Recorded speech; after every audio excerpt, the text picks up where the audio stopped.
नमस्कार मंडळी, मी ज्योती. तर मंडळी, संडेला आमच्या इकडे स्पेशल मेनू असतो. तर लास्ट संडे मी इडली बनवली होती, तर म्हणलं चला तुमच्यासोबत शेअर करावी. तर मंडळी, 3:1 असं मी प्रमाण घेतलं. 3 कप तांदूळ आणि 1 कप डाळ मस्त धुवून अशी ती भिजत ठेवली सॅटरडे मॉर्निंगला. तर 1 चमचा तांदळामध्ये मेथीदाणे टाकले आणि ते भिजत ठेवले 6 ते 7 तासासाठी. 7-8 तास भिजून झाले. रात्री ते छान वाटून घेतले. अगोदर डाळ वाटली, नंतर तांदूळ वाटले आणि त्याच्यासोबत 1 कप पोहे पण भिजत घातले. ते तांदळासोबत छान वाटून घेतले.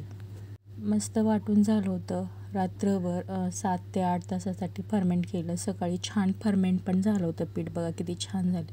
पीठ फर्मेंट झालं तर इथे म्हटलं चला सांबारची तयारी करून घेऊया. तर तुरीची डाळ स्वच्छ धुवून त्यामध्ये आहेत तेवढ्या सगळ्या भाज्या मी टाकल्या. तुरीची डाळ घेतली आणि आहेत तेवढ्या सगळ्या भाज्या घरातल्या मी त्यामध्ये टाकल्या. हळद टाकली, मीठ टाकलं आणि छान 4 शिट्ट्या होऊ दिल्या. इकडे शिट्ट्या होत्या तोपर्यंत म्हणलं चला आपण चटणीची तयारी करूया. मी चिंच पण भिजत घातली होती. तर माझ्याकडे खोबरं नव्हतं. मी दाण्याची चटणी केली होती. 2 मिरच्या, लसूण, जिरं टाकून मस्त असं ग्राइंड करून घेतलं आणि ते तडका देते. तर जिरं मोहरी टाकून मी छान तेलामध्ये तडतडू दिलं. त्यामध्ये कढीपत्ता टाकला. माझ्याकडे 2 बेडगी मिरच्या होत्या त्या पण टाकल्या आणि चटणीला फोडणी दिली. चटणी तर तयार झाली होती. इकडे माझा कुकर पण रेडी झाला होता. छान फेटून घेतली डाळ. एका पॅनमध्ये तेल टाकलं, छान गरम होऊ दिलं.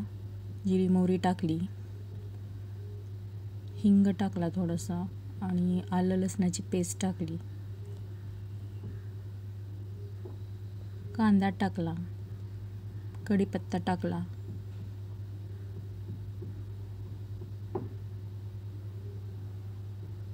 कांदा चांगला गुलाबी रंगाचा होईपर्यंत परतला. 1 बेडगी मिरची टाकली, टोमॅटो टाकला, परत एकदा छान परतून घेतलं.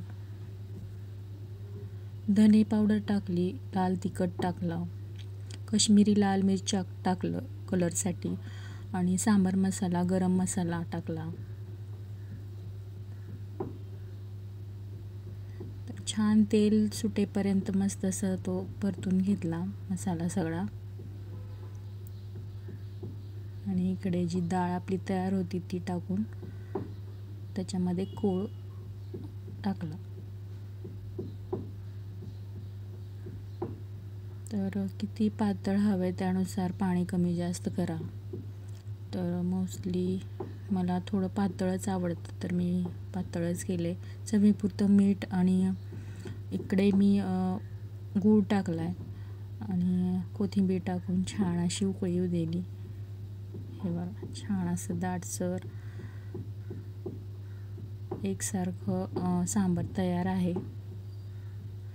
तर सांबार तयार झालं होतं. तर चला मग आता इडलीची तयारी करूया. सगळे जे प्लेट होते इडलीचे त्याला तेल लावलं आणि 1 ग्लासभर पाणी टाकून प्रीहीटला भांडं ठेवलं इडलीचं आणि थोडं पीठ घेऊन इथे चवीपुरतं मीठ आणि खायचा सोडा टाकून मस्त फेटून घेतलं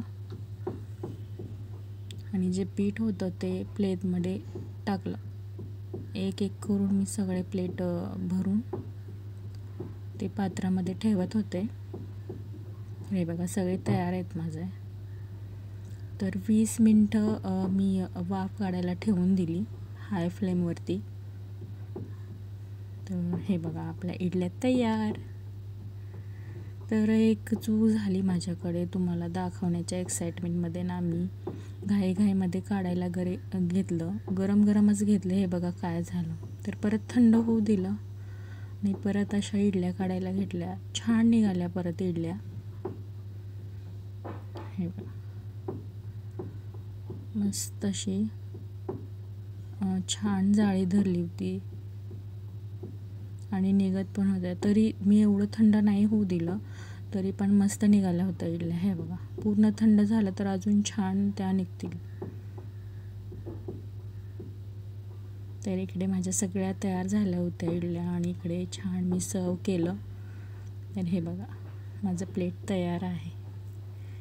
तर कशी वाटली रेसिपी छान वाटत असेल रेसिपी तर प्लीज चॅनल सबस्क्राईब करा, कमेंट करा. बाय.